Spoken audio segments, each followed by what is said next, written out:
Hello students, स्वागत है PW arts Hindi medium class 11-12 पर। मेरा नाम है अवनीश त्रिपाठी।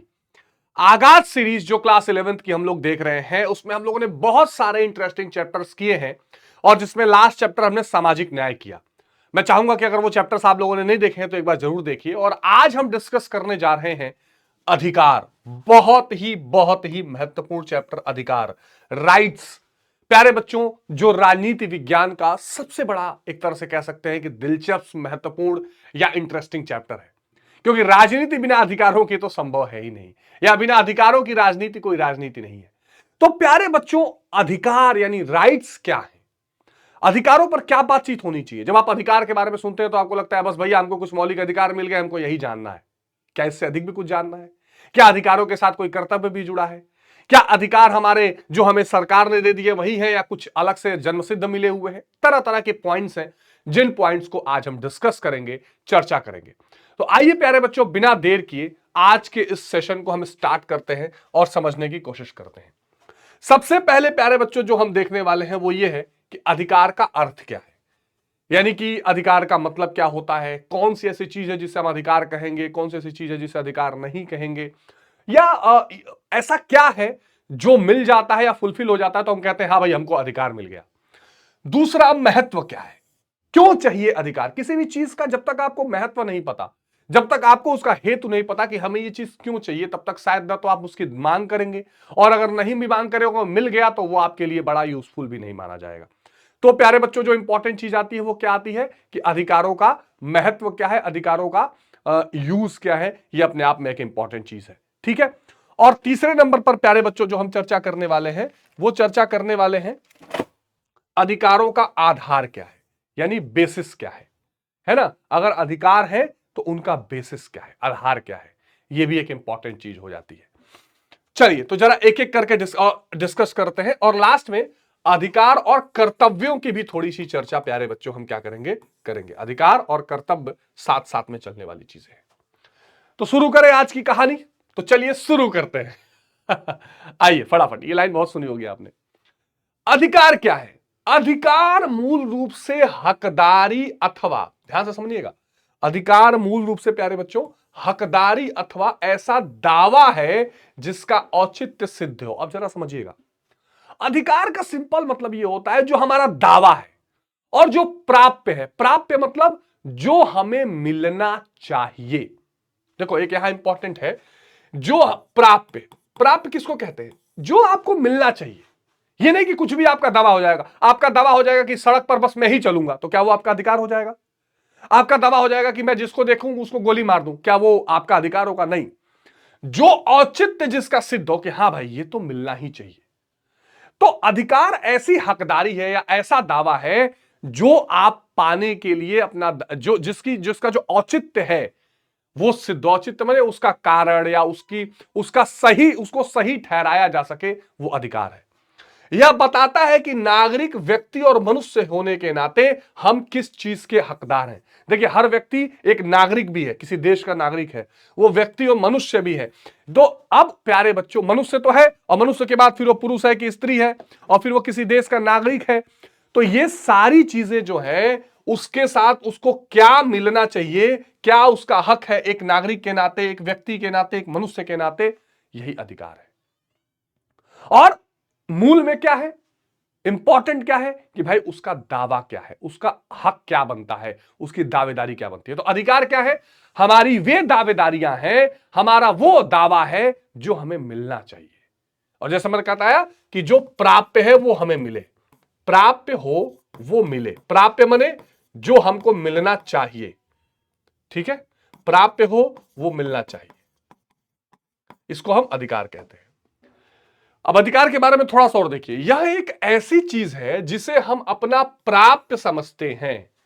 जैसे मान लो तुमने किसी को 100 रुपए का कर्ज दिया है, तो तुम ये समझते हो कि तुम्हें वो चीज वापस मिलनी चाहिए, तो ये तुम्हारा क्या हो गया? ये तुम्हारा प्यारे बच्चों प्राप्य हो गया, ठीक है।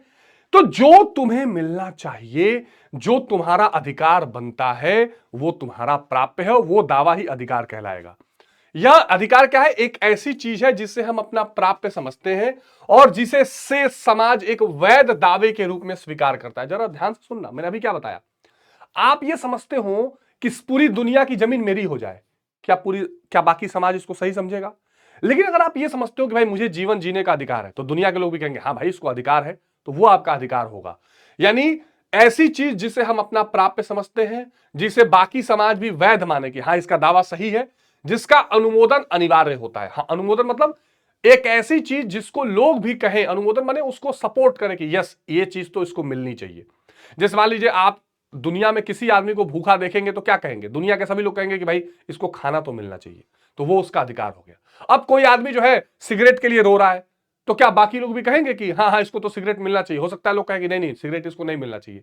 यानी सिगरेट पीना तुम्हारा अधिकार नहीं है, लेकिन खाना खाना तुम्हारा अधिकार है। तो ऐसा दावा जिसे बाकी समाज के रूप में भी, बाकी समाज भी दावे के रूप में उसे स्वीकार करे, वैध माने, वो सब अधिकार कहलाता है। आगे बात समझ में? चलिएगा, अब अगर हम देखें कि अधिकार हमें क्यों चाहिए या अधिकारों का महत्व क्या है, इंपॉर्टेंस क्या है राइट्स का। देखो, अगर मैं आपसे बेसिक लैंग्वेज में पूछूं तो आप कह सकते हो भाई अधिकार तो हमें चाहिए ही, जीवन जीना है, अच्छे से जीना है, हमको जीवन जीने में मदद होगी, ये होगा, फलाना होगा, ढिमका। पर एक राजनीति विज्ञान के विद्यार्थी के रूप में जब आप आंसर लिखोगे तो आप क्यों लिखोगे कि आपको अधिकार क्यों चाहिए? तो सबसे पहले सम्मान और गरिमा का जीवन। हमारे देश का संविधान भी कहता है कि हमको डिग्निटी से जीने का अधिकार है, आर्टिकल 21, है ना। अब सम्मान और गरिमा का जीवन क्या है प्यारे बच्चों? सम्मान और गरिमा का जीवन यह है कि ये उन बातों का द्योतक है जिन्हें व्यक्ति और अन्य लोग सम्मान और गरिमा का जीवन बसर करने के लिए महत्वपूर्ण और आवश्यक समझते हैं। अधिकारों का महत्व है कि जब आपको अधिकार मिलता है तो आप सम्मान से जी सकते हैं। जैसे एग्जांपल के लिए भारत के संविधान में अनुच्छेद 17 है, अस्पृश्यता का अंत। अस्पृश्यता का अंत यानी कि अनटचेबिलिटी, कोई किसी को छूने से रुकेगा नहीं कि हम तुमको छुएंगे नहीं, तुम्हारे साथ खाना नहीं खा पाएंगे। अधिकार दिया गया कि ऐसा कोई नहीं करेगा। तो अब आप क्या कर सकते हो? गरिमा के साथ जीवन जी सकते हो। नहीं तो पहले क्या था, अरे अरे इनसे दूर रहो, नहीं तो हमको छू देंगे तो हमको मारेंगे। अब क्या है, अब आपको सरकार ने अधिकार दिया है कि आपको छूने से कोई मना नहीं कर सकता। अब अनटचेबिलिटी नहीं है, अब कोई ये नहीं कह सकता कि तुम छुआछूत तुमके बढ़ता जाएगा। तो अधिकार आपको सम्मान से जीवन जीने का हक देता है कि भाई जो अधिकार एक अमीर के बच्चे को हो, ये अधिकार मेरे बच्चे को है। तो आपको क्या मिला प्यारे बच्चों? एक सम्मान से जीने का हक मिला। ठीक है, जो बहुत इंपॉर्टेंट है। दूसरा, बेहतरी के लिए आवश्यक, अब ये देखिए this is very important, opportunities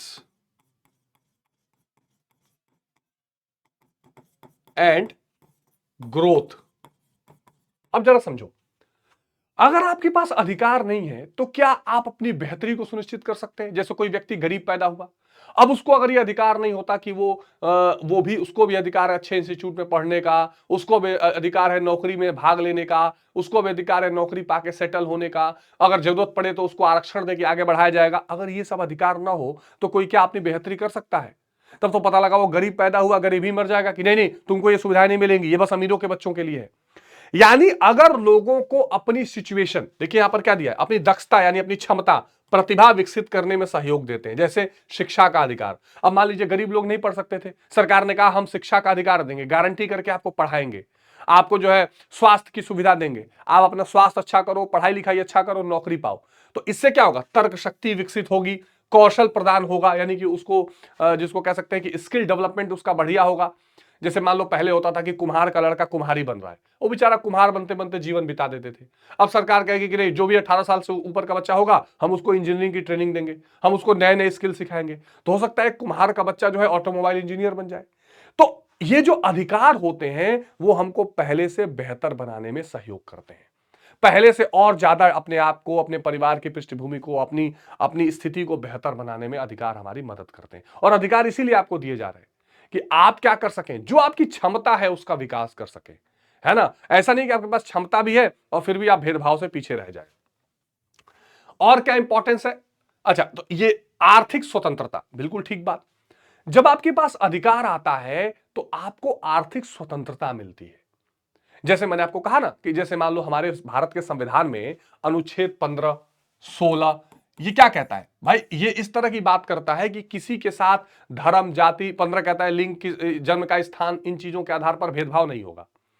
16 कहता है सबको बराबर का मौका मिलेगा किसी भी नौकरी के लिए, रोजगार के लिए।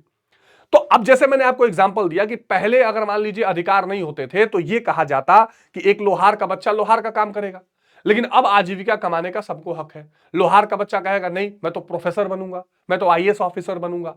तो ये स्वतंत्रता उसको दी जा रही है कि वो जो आजीविका चाहे वो आजीविका कमा सकता है, जो आजीविका चाहे उसके लिए प्रयास कर सकता है।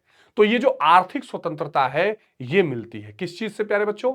अधिकारों के माध्यम से। सृजनात्मकता और अभिव्यक्ति, दिस इज वेरी इंपॉर्टेंट।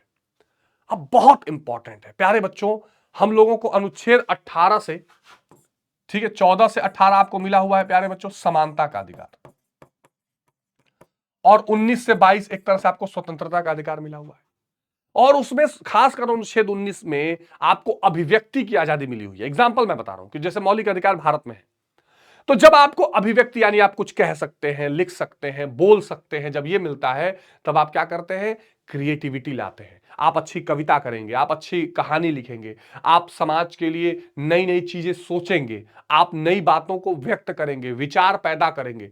ये अधिकार देते हैं। अगर अधिकार आपको न हो और ये कह दिया जाए कि अगर तुमने कोई कविता लिखी, अगर तुमने कोई बात कही, अगर तुमने कोई बात मुंह से निकाली तो तुम्हें मार दिया जाएगा या तुम्हें जेल में डाल दिया जाएगा, तो शायद अच्छे अच्छे विचार भी मन में ही मर जाते। अरे बात समझ में? तो जितने अच्छे, सृजनात्मकता मतलब क्या होता है? क्रिएटिविटी, अच्छी पेंटिंग करना, है ना, कोई नए खेल के बारे में सोचना, है ना, नए शासन पद्धति के बारे में सोचना, नए विचार, जो भी विचार हैं, या अभिव्यक्ति यानी उसको प्रकट करना, ये सब अधिकारों से ही संभव है। अगर आपके पास अधिकार नहीं है तो आप कितना भी अच्छा लिख सकते हो, कितना भी अच्छा बोल सकते हो, आपको उसकी आजादी नहीं दी जाएगी। तो अधिकारों का महत्व मैं फिर से बताता हूं, क्या महत्व है? भाई आप सम्मान पूर्वक अपना जीवन जी सकें, आपको कोई भेदभाव ना करे, कोई सताए ना, कोई शोषण ना करे, आप बेहतरी के लिए जो जरूरी है वो कर सके, है ना, अपने विकास के लिए। इसके अलावा आपको आर्थिक स्वतंत्रता हो कि आप जो रोजगार चाहे वो कर सकते हैं और कोई नई चीज सोच के अपने आप को अभिव्यक्त कर सकते हैं, बता सकते हैं। अब हमें अच्छा लोकतांत्रिक आधार मिलता है। नागरिक स्वतंत्रता और राजनीतिक अधिकार मिलकर किसी सरकार की लोकतांत्रिक प्रणाली की बुनियाद का निर्माण करते हैं। This is very important. अगर मान लीजिए लोगों के पास अधिकार नहीं होते तो लोकतंत्र होता ही नहीं। यानी लोकतंत्र के होने के लिए या लोकतंत्र के आधार के लिए भी स्वतंत्रता और अधिकार जरूरी है। तो अगर किसी समाज में अधिकार है तभी वहां पे एक लोकतंत्र की व्यवस्था हो सकती है। ये इतना महत्वपूर्ण है अधिकार, सोच लीजिए। अगर अधिकार है तभी हम एक ऐसी शासन व्यवस्था बना सकते हैं जो लोगों के द्वारा चुनी गई है, क्योंकि अधिकार होगा तभी तो लोग वोट डालेंगे, अधिकार होगा तभी तो लोग चुनाव लड़ेंगे। तो जब अधिकार मिलता है तो वहां पर लोकतंत्र का निर्माण होता है। कोई भी देश जो लोकतांत्रिक होगा वही अधिकार देगा, या जो अधिकार देगा वही लोकतांत्रिक होगा, है ना। अब कितना भी अधिकार दे दो तो भी राजा आएगा तो पूरा अधिकार नहीं माना जाएगा, और वहां पे चुनाव लड़ना और शासन करने की अधिकार अभी लोगों को नहीं है। लेकिन जब पूरी तरह से नागरिक स्वतंत्रता होती है और उनको राजनीतिक अधिकार मिलता है, राजनीतिक अधिकार का मतलब वोट डालने का अधिकार, चुनाव लड़ने का अधिकार, खुद सरकार बनाने का अधिकार, सरकार बन जाने का अधिकार कि खुद ही प्रधानमंत्री मुख्यमंत्री बन सके लोग, तब वहां लोकतंत्र का निर्माण होता है। यह सरकार जनता के प्रति जवाबदेह बनती है और कल्याण की हिफाजत करती है। तो यहां पर क्या बताया जा रहा है? महत्व क्या है कि यदि अधिकार होगा, यदि अधिकार पूर्ण रूप से मिलेगा तो वहां पर लोकतंत्र होगा, और जब लोकतंत्र होगा तो क्या होगा? जवाबदेह सरकार, जवाबदेह शासन या सरकार वहां पे बनेगी। This is very important. तो अधिकार इतने इंपॉर्टेंट है, अधिकारों का इतना महत्व है। अब हम अगर ध्यान से देखें तो यहां तक आपको समझ में आ रही है अधिकार क्या है, अधिकारों का महत्व क्या है। अब एक बड़ी इंपॉर्टेंट चीज आती है कि अधिकारों के लिए जो दावेदारी हो रही है इसका आधार क्या है, यानी कहां से निकलते हैं ये अधिकार। भाई मैं दावा कर रहा हूं कि ये घर मेरा है, इसका मतलब मैं यहां रहा हूं, मुझे मिला हुआ है। ऐसे अगर अधिकार कुछ मिलता है तो वो कहां से पनपता है, आधार उसका कहां से बनता है? तो सबसे पहला बनता है प्राकृतिक अधिकार, और दूसरे नहीं, मानवाधिकार यहां कटिए, दूसरे नंबर मानवाधिकार है।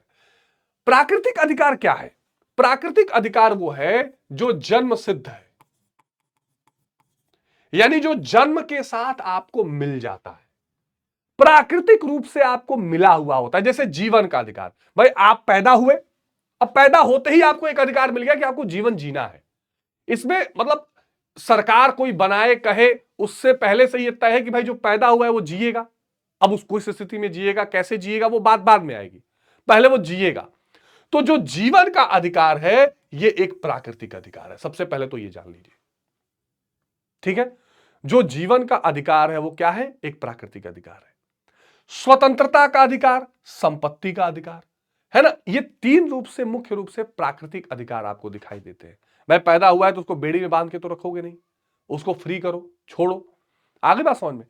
तो जो प्राकृतिक अधिकार है प्यारे बच्चों, वो विशेष रूप से आपको दिखाई देगा कि जीवन जीने का अधिकार, स्वतंत्रता का अधिकार। और मान लीजिए अब मैं अपने घर में पैदा हुआ हूं तो मेरे बाप की संपत्ति मेरी हुई, है ना। तुम अपने घर में पैदा हुए, तुम्हारे बाप दादा की संपत्ति तुम्हारी हुई। तो ये सब प्राकृतिक रूप से आपको मिल जाता है। तो जो अधिकारों की दावेदारी है वो प्राकृतिक रूप से तीन प्रकार से दिखती है कि आपको जीवन, कुछ अधिकार जो प्राकृतिक रूप से आपको दिखाई देते हैं कि भाई जीवन जीने का अधिकार, वो जिस घर में पैदा हुआ है उसके संपत्ति की अधिकार, उसके स्वतंत्रता का अधिकार, ये प्राकृतिक अधिकार है। दूसरे नंबर पर आता है मानवाधिकार, जिसको कहते हैं ह्यूमन राइट्स। ह्यूमन राइट्स, और ये प्यारे बच्चों क्या है? ये एक तरह से समाज प्रदत्त होता है, ठीक है। बाद में सरकारें, समाज मिलकर इसको बनाती हैं कि भाई एक जीवन जीने के लिए, सम्मानपूर्ण जीवन जीने के लिए, सम्मानपूर्ण जीवन के लिए, ठीक है, सम्मानपूर्ण जीवन जीने के लिए व्यक्ति को कुछ अधिकार चाहिए, कुछ बेसिक मानवों के अधिकार होने चाहिए जिसके बिना वो जी नहीं पाएगा। और इसको ध्यान में रखते हुए प्यारे बच्चों, 10 दिसंबर 1948 को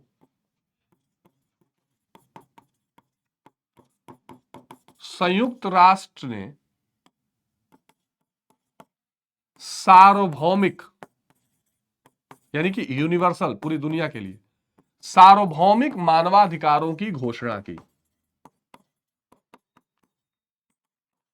सार्वभौमिक मानवाधिकारों की घोषणा की, ठीक है। इसीलिए प्यारे बच्चों जो 10 दिसंबर है ना, याद रखिएगा इसको प्यारे बच्चों मानवाधिकार दिवस कहा जाता है। इसको क्या कहा जाता है? मानवाधिकार दिवस कहा जाता है। यूनाइटेड नेशन में एक संस्था है प्यारे बच्चों, UNHRC, United nation human right commission. संयुक्त राष्ट्र संघ में एक एजेंसी है UNHRC, पूरा रटना नहीं है, जानकारी रखनी है। अब मानवाधिकार इतने इंपॉर्टेंट है कि संयुक्त राष्ट्र संघ ने भी 1948 में कुछ मानवाधिकारों की घोषणा की, जैसे व्यक्ति को स्वतंत्रता होनी चाहिए, है ना, व्यक्ति को समानता होनी चाहिए, है ना, उसको कोई किसी तरह का शोषण उसके खिलाफ नहीं होना चाहिए। इसी तरीके से प्रेरित होकर हमारे भारत के संविधान में भी प्यारे बच्चों, भारत के संविधान में भी प्यारे बच्चों, भाग 3 जो है, ध्यान से समझिएगा, पार्ट 3 में अनुच्छेद 12 से 35 तक मौलिक अधिकार दिए हुए हैं। प्यारे बच्चों ये जो मौलिक अधिकार है ये क्या है? ये कुछ नहीं है, ये मानवाधिकार ही तो है। यानी विशेष गारंटी करके दिए हुए हैं कि भैया कुछ तो प्राकृतिक रूप से आपको मिल गया कि आपके पिताजी की आपको संपत्ति मिल गई, जीवन आपका पैदा हुआ, हालांकि उसको भी गारंटी इन्हीं अधिकारों में किया गया है। लेकिन ये मानवाधिकार ऐसे हैं जो प्यारे बच्चों एक तरह से आपको आपका आधार, अधिकारों का दावेदारी देते हैं, आपको आधार बनाते हैं कि हाँ आपको अधिकार मिलने चाहिए। अब अगर हम अधिकारों के प्रकार देखें कि किस तरह के अधिकार होंगे, अगर चाहे वो प्राकृतिक हो चाहे वो मानवाधिकार हो, तो वो अधिकार किस प्रकार के हो सकते हैं? अगर हम इनको देखें तो 3 प्रकार दिखते हैं। सबसे पहला राजनैतिक अधिकार, मोस्ट इंपॉर्टेंट, जिसको कहा जाता है पॉलिटिकल राइट्स। और मुख्य रूप से इसमें क्या आएगा? मुख्य रूप से इसमें आएगा बच्चों वोट का अधिकार,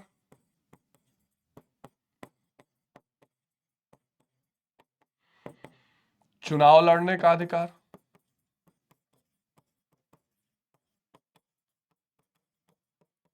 ठीक है। तो अधिकारों में सबसे पहला जो अधिकार होता है राजनीतिक अधिकार होता है, वोट का अधिकार, चुनाव लड़ने का अधिकार। इसके अलावा और छोटे छोटे राइट्स इसमें जुड़ जाते हैं, जैसे किसी चीज पर विरोध या प्रदर्शन करने का अधिकार, विरोध, प्रदर्शन, धरना, ये सारी चीजें राजनीतिक अधिकार ही हैं।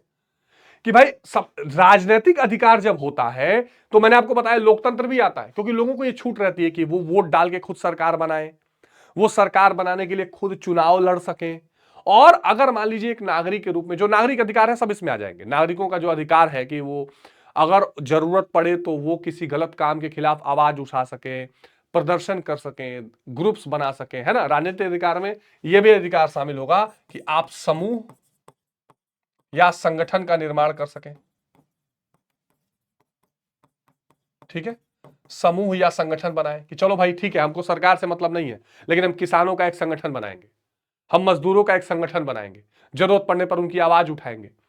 तो ये जो सारे अधिकार हैं, ये राजनीतिक अधिकार के रूप में देखे जाते हैं। और राजनीतिक अधिकार लोकतंत्र की गारंटी के लिए बड़े जरूरी है। अगर राजनीतिक अधिकार नहीं है तो आप आर्थिक अधिकार मिल भी गया, सांस्कृतिक अधिकार मिल भी गया, तो भी आप घुटेंगे। आपको लगेगा कि हमें कोई दे रहा है, हम खुद नहीं ले पा रहे हैं, हम खुद अपनी सरकार नहीं बना रहे हैं। और बहुत जगहों पर जब आप सुधार चाहेंगे, गुंजाइश चाहेंगे, तो वो आपको उसका स्कोप नहीं रहेगा, क्योंकि जो शासक है वो या तो राजा है या वो तानाशाह है, उसको ये डर नहीं है कि सरकार बदली जा सकती है। तो राजनीतिक अधिकार इज वेरी इंपॉर्टेंट। दूसरे नंबर का जो अधिकार आता है, दूसरे नंबर का जो अधिकार आता है वो आता है आर्थिक अधिकार। आर्थिक अधिकार जिसको कहते हैं इकोनॉमिक राइट्स।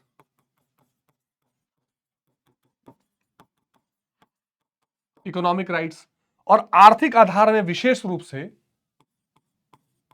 आजीविका, आजीविका चुनने का अधिकार। थोड़ा बहुत यहां पर बात आती है आर्थिक समानता का दावा भी। हालांकि ये समानता का कॉन्सेप्ट आ गया, लेकिन दूर से घुमाएंगे आप तो आपको ये दिखाई देगा कि भाई जो संपत्तियां, जो संसाधन सबको मिल रहे हैं बराबर से, हमको भी मिलने का अधिकार हो। मुख्य रूप से आर्थिक अधिकार में आजीविका का अधिकार आता है कि भाई मैं जो आजीविका चाहूं वो मैं कर सकूं।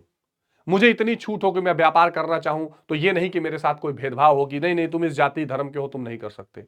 मैं कोई जो है कोई भी बिजनेस करना चाहूं, कोई नौकरी करना चाहूं, कोई प्रोफेशन करना चाहूं, तो मुझे आर्थिक अधिकार मिले, है ना। और अगर संसाधन मिल रहे हैं लोगों को तो मैं उससे वंचित ना रखा जाऊं, मेरे पास भी संसाधन हो, है ना। तो ये आर्थिक अधिकार ये आपको देता है।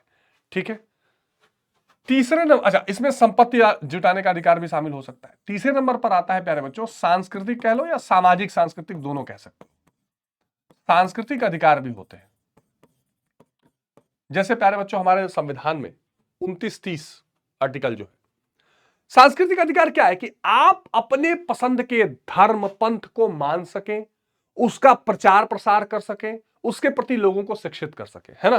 तो जैसे मैं एग्जांपल लिख रहा हूं, धर्म चुनने का अधिकार। ठीक है। आप कह सकते हो कि सांस्कृतिक कार्यकलाप,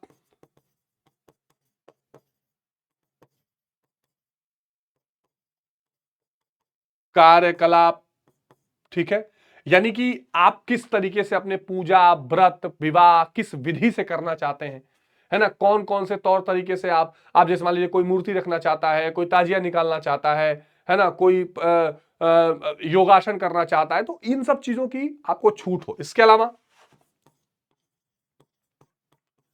धर्म का प्रचार या शिक्षित करना। ठीक है, खास करके यहां पर जो माइनॉरिटीज होते हैं भारत के संविधान में, जैसे माइनॉरिटीज को विशेष कहा गया कि वो अपने धर्म का प्रचार कर सकती है, बता सकती है, अल्पसंख्यक जो है। बाकी लोग भी अपने धर्म का प्रचार, आप देखो कोई कथा कहला रहा है, कोई यज्ञ करवा रहा है, तो इन सब चीजों का अधिकार लोगों को होना चाहिए, क्योंकि धर्म बहुत ही पर्सनल मामला है, बहुत ही व्यक्तिगत मामला है। और अगर ये इसका अधिकार नहीं दिया जाएगा तो शायद हो सकता है कि अभी तो अधिकार देने के बाद इतनी मारकाट मच जाती है कि नहीं तुम यहाँ पे राम का कीर्तन नहीं करवा सकते, नहीं तुम यहाँ पे जो है मरगज नहीं लगा सकते, नहीं तुम यहाँ पे जो है नमाज नहीं पढ़ोगे। तो अभी तो वैसे ही समाज में इतना जो है टकराव बना रहता है, लेकिन अगर अधिकार दिया जाए तो कुछ हद तक स्वीकार्यता होगी। अधिकार के बाद वो व्यक्ति कहेगा ये मेरा दावा है। जैसे अक्सर आप लोगों ने सुना होगा कि जब कोई किसी का शोषण करता है, कहता है भाई संविधान ने मुझे इसका अधिकार दिया, तो वो अपना दावा पेश करता है। और हम लोगों ने क्या पढ़ा, अधिकार क्या है, एक दावा है। तो आपके जो अधिकार है वो मूल रूप से 3 प्रकार के देखे जाते हैं। एक राजनीतिक अधिकार, दूसरा आर्थिक अधिकार, तीसरा सांस्कृतिक अधिकार। इस बात को आप ध्यान रखिएगा। अब एक बहुत दिलचस्प बात आती है कि क्या इन अधिकारों का सरकारों के साथ कैसा रिलेशन है, या जो राज्य सत्ता है उसका रिलेशन अधिकारों से क्या है। जाहिर सी बात है कि सीधा रिलेशन है। अधिकार देना भी राज्य सरकारों को है, नहीं देना भी राज्य सरकारों को है। लेकिन ये तो गारंटी है कि अगर जो जो राज्य सत्ता है, जो जो रूल कर रहा है, वो अगर इसका अधिकार नहीं देगा या वो कानूनी अधिकारों को मान्यता नहीं देगा तो शायद कोई अधिकार ना काम कर पाए। और अगर वो मान्यता देता है राज्य सत्ता, तब समझ लीजिए वो अधिकार काम करते हैं। कानूनी मान्यता अधिकारों को इतनी अहमियत देती है कि बहुत से सिद्धांतकार अधिकार को ऐसे दावे के रूप में परिभाषित करते हैं जिन्हें राज्य ने मान्य किया। अब ध्यान से सुनो, अधिकारों की कानूनी मान्यता बहुत जरूरी है। इतनी जरूरी है कि कुछ लोग तो अधिकारों को जब परिभाषा देते हैं तो कहते हैं जिनको राज्य ने मान्यता दी होगी वही अधिकार कहलाएंगे। सोचो, यानी राज्य का मान्यता कितना जरूरी है।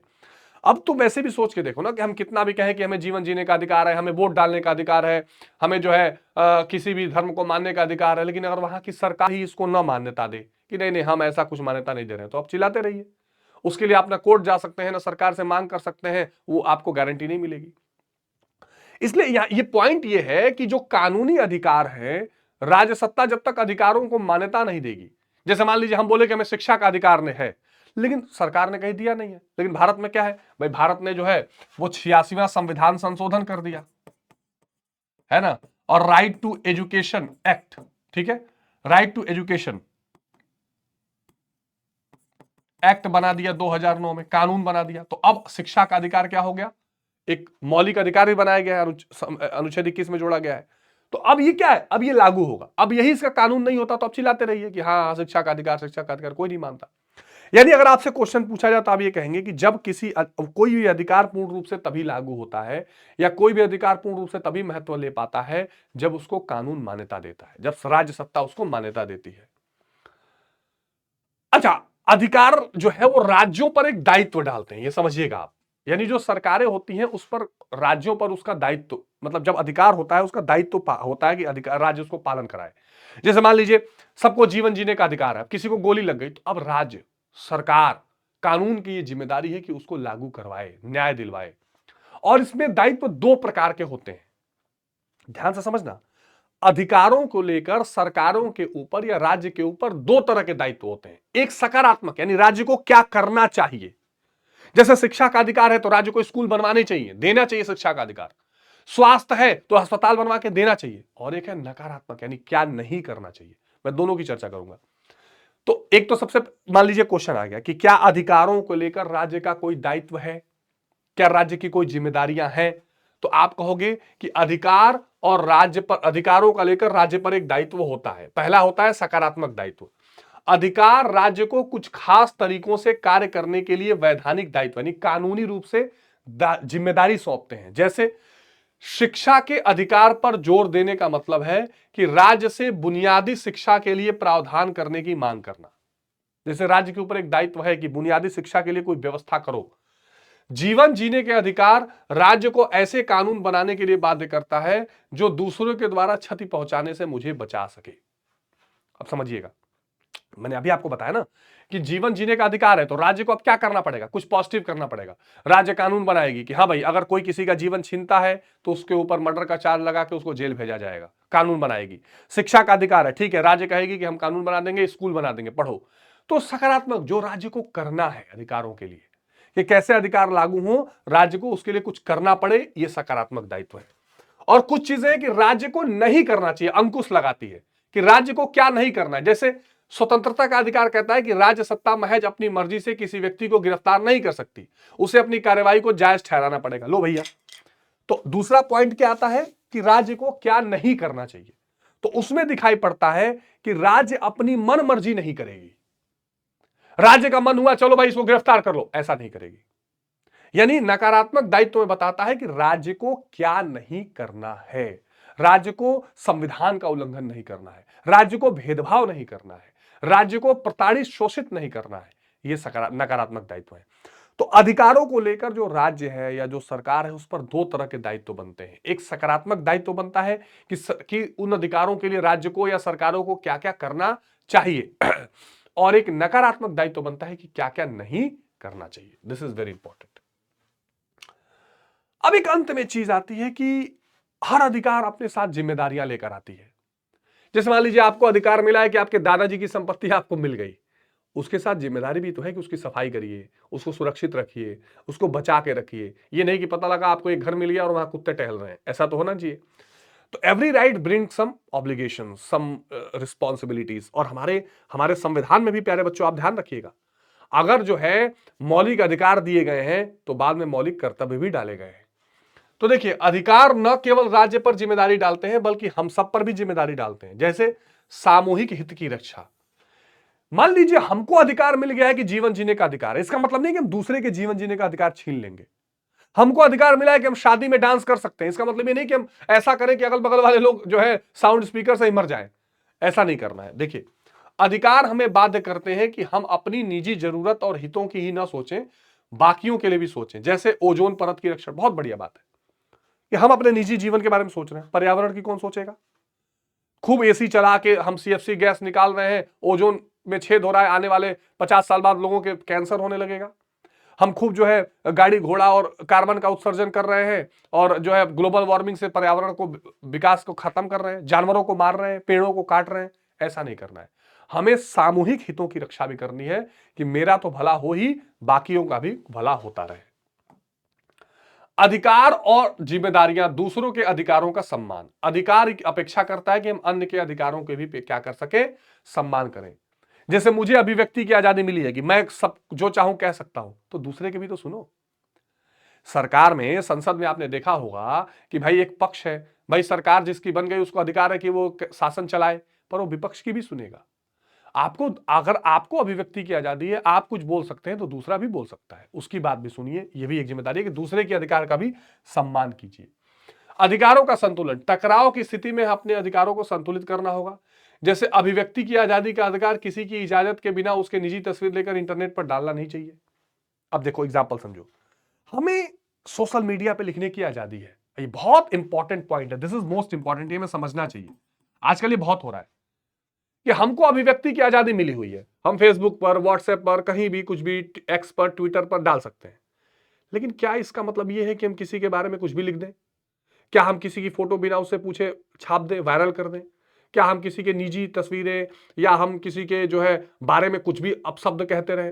नो, नो, बिल्कुल नहीं। हमें एक संतुलन करना होगा कि ठीक है भाई, हमें अधिकार मिला हुआ है अभिव्यक्ति का, हमें अधिकार मिला हुआ है कुछ भी कहने का, पर हम ऐसी कोई हरकत ना करें जिससे दूसरे के सम्मान को चोट पहुंचे, जिससे दूसरे के अधिकार, उसकी, क्योंकि निजता, प्राइवेसी का भी एक अधिकार होता है।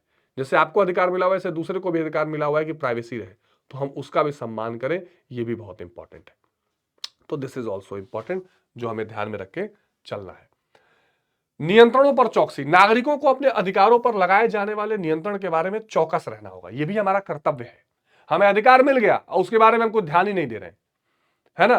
कई बार ऐसा होता है कि भाई हम कह सकते हैं कि देखो हमें अधिकार है ये करने का, और सरकार कानून बना के आपको कल्याण के नाम पे, नागरिक स्वतंत्र या मान लो राष्ट्रीय सुरक्षा के नाम पर आपकी स्वतंत्रता छीनती जा रही है। तो हमें उसके खिलाफ सजग भी रहना है, जरूरत पड़ने पर आवाज भी उठाना है। तो हमको जो अधिकार मिले हुए हैं उसको चौकसी रखनी है, उस पर नजर रखना है कि भाई मुझे जो मिला हुआ है क्या वो सब ठीक से लागू हो रहा है, उस पर कोई उल्लंघन तो नहीं हो रहा, कोई हमारे साथ जाति तो नहीं कर रहा, है ना। ये चीजों के लिए भी हमें क्या रहना होगा, बहुत सजग प्यारे बच्चों रहना होगा। ये हमें ध्यान रखना है। तो इस तरह हम लोगों ने अधिकारों के बारे में एक बेसिक बात देखी कि अधिकार जो है वो बेसिक है, वो हमारे दावे हैं, हमें हमारे प्राप्य है, जो हमको मिलने चाहिए, और जो क्या हो, जो वैध हो, लीगल हो, और समाज द्वारा क्या हो, अनुमोदित, या समाज भी जिसको सही माने, समर्थित हो, है ना, अन्य द्वारा भी अनुमोदित हो, समर्थित हो। इन चीजों को हम क्या कहते हैं, अधिकार कहते हैं। प्रकार उसके 3 है, राजनीतिक, आर्थिक, सांस्कृतिक। बाकी उसके आधार क्या है, उसका महत्व क्या है, और अधिकारों के साथ साथ क्या क्या जिम्मेदारियां जुड़ी हैं, इसकी चर्चा हमने की है। तो ये बहुत बेसिक और इंटरेस्टिंग से कंसेप्ट हैं जिनको आपको हमेशा ध्यान रखना है। और मानवाधिकार, कुछ प्राकृतिक अधिकार है, कुछ मानवाधिकार है।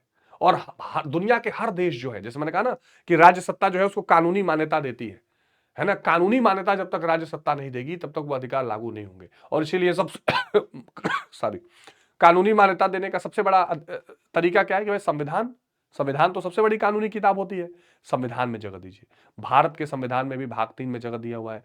दुनिया के बड़े-बड़े संविधानों में जो है अधिकार मौलिक अधिकार के रूप में दिए गए हैं। जैसे अमेरिका में बिल ऑफ राइट्स है ना? वहां मौलिक अधिकार दिया हुआ है। ऐसे भारत में भी दिया हुआ है। तो आई होप कि आपको ये चीज समझ में आई होगी और आगे जो है और हम इंटरेस्टिंग चैप्टर्स करेंगे। जिन लोगों ने भी पीछे के चैप्टर्स नहीं देखे हैं, हमारे वीडियो सेक्शन में है, जरूर देखिएगा। राजनीतिक सिद्धांत से लेकर हमने स्वतंत्रता, समानता, सामाजिक न्याय, सब चीजों की बात की। आज हमने बात की है प्यारे बच्चों अधिकार की। नेक्स्ट चैप्टर भी हम जल्दी लेकर आएंगे। आप अपना बहुत ध्यान रखिए। Take care. जय हिंद। Bye bye.